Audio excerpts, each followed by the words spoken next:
Welcome to the debate. Today, we are stepping outside our usual cases. Yeah, definitely a shift for us. Right. And it's not because this subject fits a serial killer pattern. It doesn't. But because the methodology is just too significant to ignore.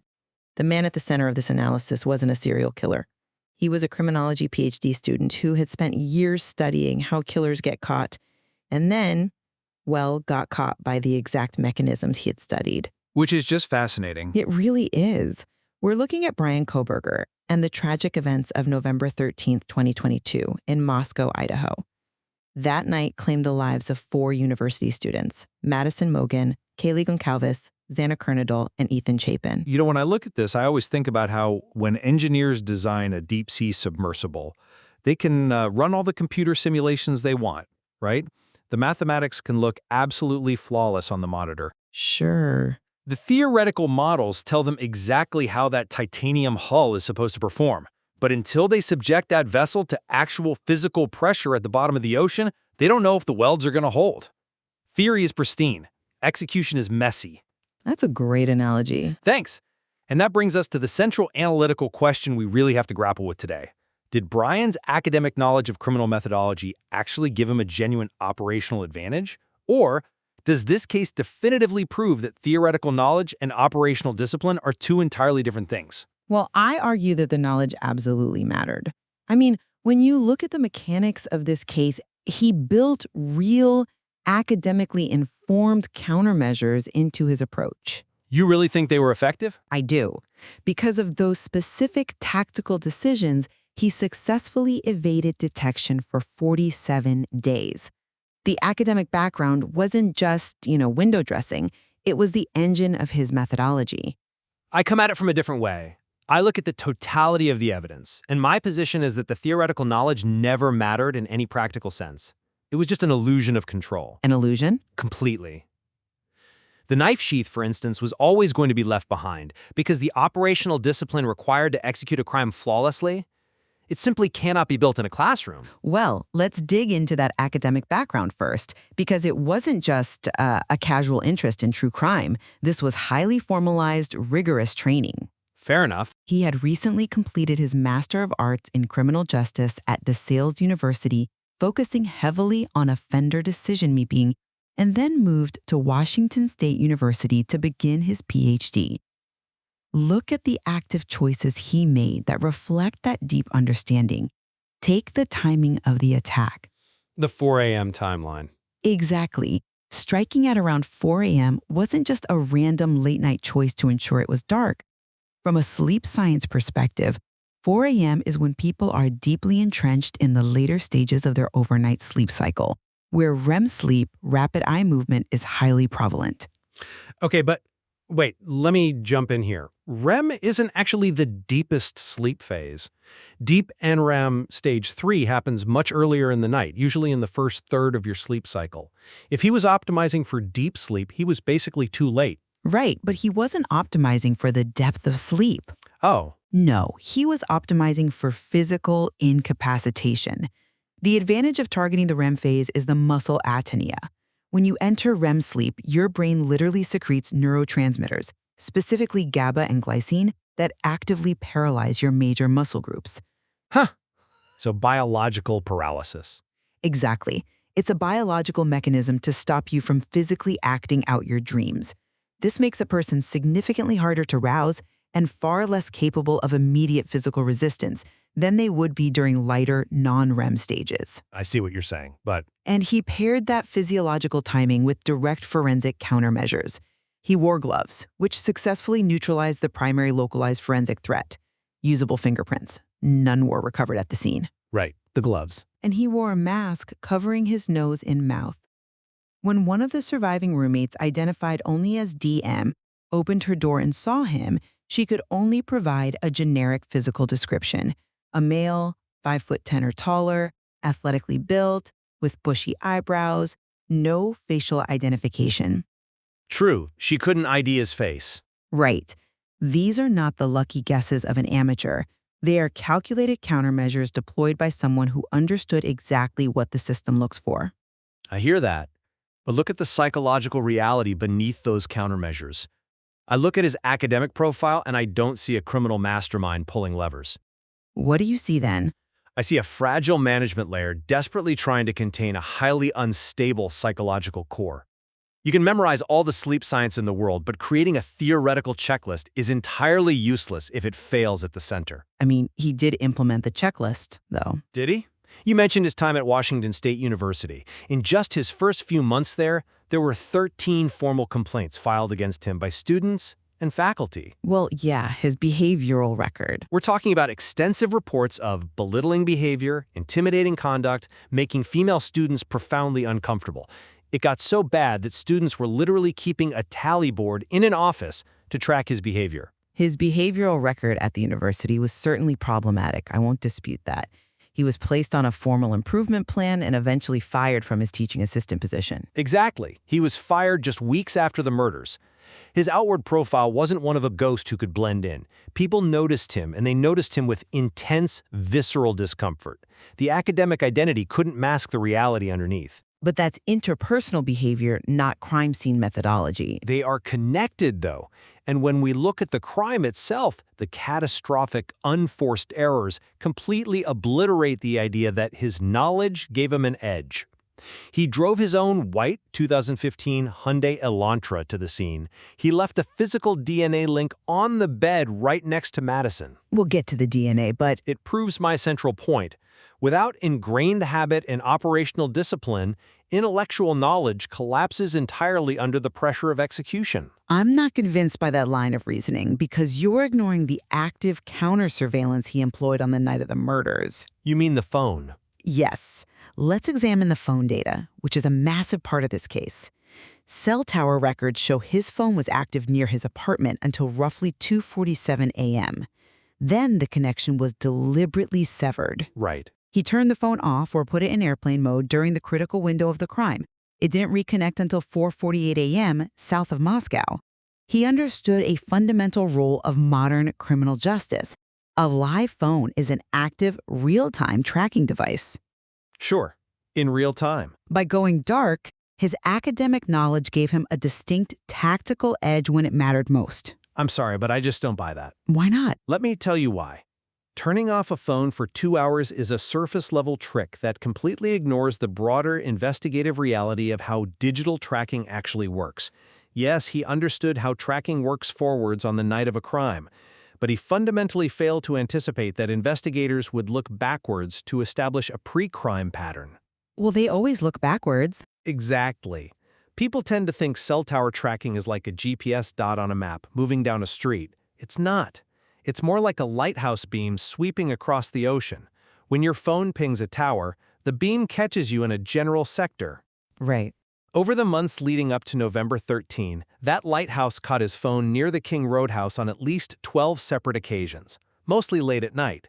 He was conducting active surveillance, learning the sight lines, observing the routines, and his phone was on for every single one of those 12 visits. The reconnaissance pattern is definitely a critical piece of the puzzle, and it ultimately became a massive piece of the prosecution's leverage. It entirely ruins his timeline. He built a heavily documented digital pre-crime pattern targeting that exact address. And honestly, it actually gets worse. The morning after. Yes. At 9:12 a.m. the morning after the murders, just hours after the attack, he drove back to the area and his phone was pinging the towers again. He turned his phone off for the act itself, but failed to realize that the 12 prior visits and the morning after visit painted a giant neon digital arrow pointing directly at him. That isn't tactical brilliance. It's a massive blind spot. I agree it's a blind spot. But that blind spot with the phone wasn't an isolated tech error, though. That same arrogant belief that he could operate in plain sight extended to how he physically traveled to the scene. You mean the car? Yeah. I know what you're thinking as you look at this. How does a PhD student make such a colossally stupid mistake as driving his own registered traceable vehicle? It makes zero sense. The surveillance footage caught his Hyundai Elantra making 4 passes through the area between 3:29 a.m. and 4:20 a.m. He handed investigators one of the most basic, durable pieces of evidence in modern policing. But I don't view the vehicle or the digital footprint as simple ignorance. I argue he drove his own car out of high intellectual self-confidence. That's a compelling argument, but have you considered that it's just pure hubris masking a severe lack of practical common sense? You cannot outthink a surveillance camera. A criminology student handing police his own registered vehicle on video is the height of absurdity. But it is exactly that hubris that explains it. Look at his broader digital footprint. Before his arrest, while he was still at DeSales, he was on Reddit under the username Criminology Student, posting research surveys in communities for ex-convicts. Right, asking them about their crimes. Yes, he was asking them things like, why did you choose that target over others? And after committing the crime, what were you thinking and feeling? He was searching for photographs of female students at WSU and the University of Idaho. He was studying Ted Bundy. He was definitely obsessed. After the murders, he was constantly searching for news coverage specifically tied to the vehicle description the police released. This wasn't a guy who didn't understand the system. This was a guy with an arrogant belief that he could intellectually master the crime from the inside. He drove that car because he believed he was simply smarter than the system he had studied. But believing you are smarter than the system doesn't mean you actually are. Which, frankly, brings us to the most defining, spectacular failure of this entire case: the knife sheath. I see why you think that, but let me give you a different perspective on how he handled the localized forensic threat.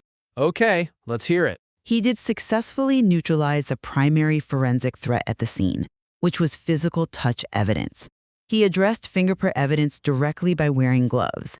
The theory held up. Standard fingerprint recovery yielded absolutely nothing usable to identify him. He knew the rule about trace touch evidence, and he implemented it. He implemented the glove rule, sure, but he left the tan leather Kabar knife sheath sitting right next to Madison's body on the bed. Think about that. He brought a piece of equipment to the scene and just left it there. It was a catastrophic mistake. And that mistake was his total undoing. Forensic technicians swabbed the button snap closure of that sheath and found a microscopic amount of DNA. Now, to explain how devastating this was, it wasn't a quick match in a criminal database because Bryan didn't have a record. Right, he wasn't in CODIS. So they used investigative genetic genealogy. This is where investigators take the unknown DNA uploaded to public databases like GEDmatch and find distant relatives, third cousins, fourth cousins. They build massive family trees backward to find where those branches converge and then trace it forward to a single suspect. The exact same mechanism used to catch the Golden State Killer. Exactly, which a criminology PhD student absolutely knew about. Right, and it's important to clarify the sheer scale of the mechanics of that match. The genealogy led them to his family name, but they still needed a legal direct link. So in late December, investigators traveled to his parents' home in Pennsylvania and conducted a covert trash pull. Classic police work. They extracted DNA from household garbage, which confirmed a high probability that the man using that trash was the biological father of the person who left DNA on the sheath. That familial match gave them the legal footing to get a warrant for Bryan's direct DNA. And the result was? When they finally compared it, the result was staggering. It was 5.37 octillion times more likely to be his than an unrelated member of the public. Octillion? To put that number in perspective, there are roughly 7.5 quintillion grains of sand on all the beaches on Earth. This number is millions of times larger than that. It is beyond mathematical certainty. It is the single most important piece of physical evidence in the entire case. Without the sheath, they had a white car on grainy video and some circumstantial cell tower pings. The sheath transformed the investigation into an inescapable prosecution. So I just have to ask you, how does a PhD student who knows enough about trace evidence to wear gloves and a mask leave a leather sheath sitting on the bed? Because panic overrode the planning. Panic. This is where human neurology clashes with textbook theory. When you transition from a brightly lit library to the physiological reality of the moment, the dark house at 4 a.m., the adrenaline redlining, the unforeseen variables, it triggers an amygdala hijack. Okay, the brain goes into survival mode. Exactly. Your prefrontal cortex, the part of the brain responsible for executive function and holding all that theoretical PhD knowledge, literally shuts down.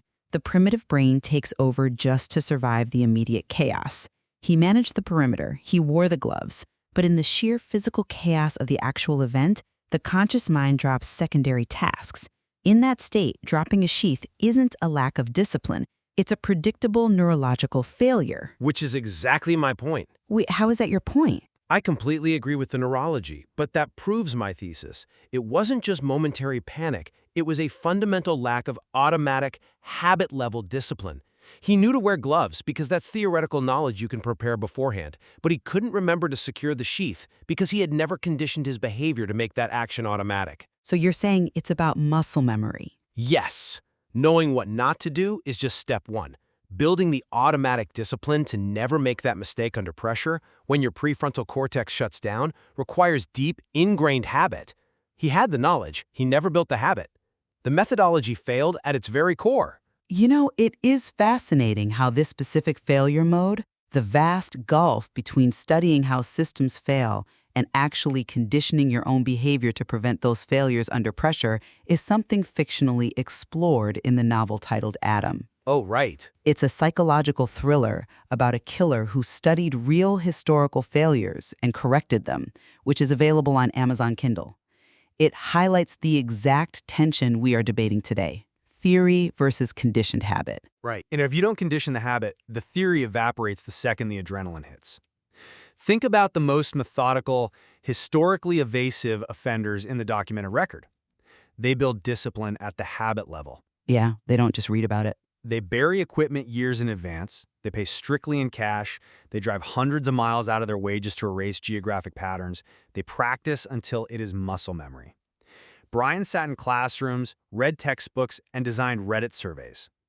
And then he walked into a house and left the sheath on the bed. But we must acknowledge that his partial methodology, flawed as it was formidable enough to significantly delay the system. 47 days. Right. He wasn't arrested until late December, 47 days after the murders. His maneuvers, particularly the digital blackout and the lack of fingerprints, bought him a month and a half. And ultimately, it required an immense, highly sophisticated investigative effort, combining genetic genealogy, backward-looking cell data, and multi-state surveillance to unravel his script. By the summer of 2025, the weight of that evidence finally forced him into a guilty plea to avoid the death penalty. And he is now looking at 4 consecutive fixed life terms without the possibility of parole, plus an additional 10 years for the burglary charge. A massive sentence. At his sentencing hearing, he declined to speak. He offered no motive to the victims' families, maintaining that surface-level need for control right to the very end. But the undeniable fact remains.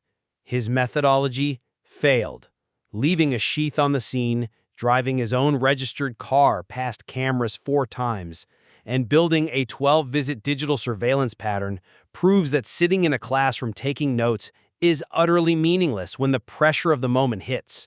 It is a profound psychological irony. A person who dedicated his academic life to studying how killers get caught was ultimately caught by the precise mechanisms he had studied. Yeah, it really is. Not by some futuristic forensic breakthrough that didn't exist in his textbooks, but by DNA on a sheath he brought with him, his own registered vehicle, and cell tower data he tried to manipulate too late.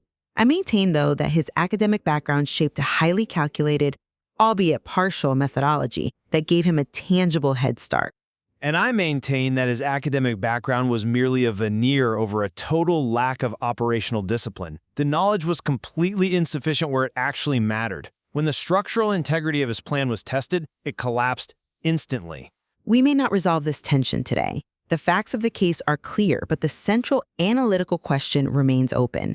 Was Bryan a student who almost beat the system using academic theory, or is he the ultimate textbook example of why theory without operational discipline always fails?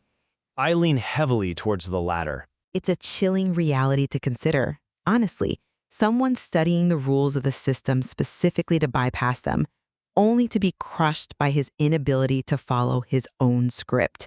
And as we mentioned earlier, these exact themes of theoretical knowledge versus operational execution are fictionally explored in the novel titled Adam, available on Amazon Kindle. It brings us right back to where we started. You can design the perfect pressure vessel on paper. You can know exactly how the metal is supposed to behave. But until the pressure hits, you don't know if the weld will hold. In this case, the theory was pristine, but the execution shattered.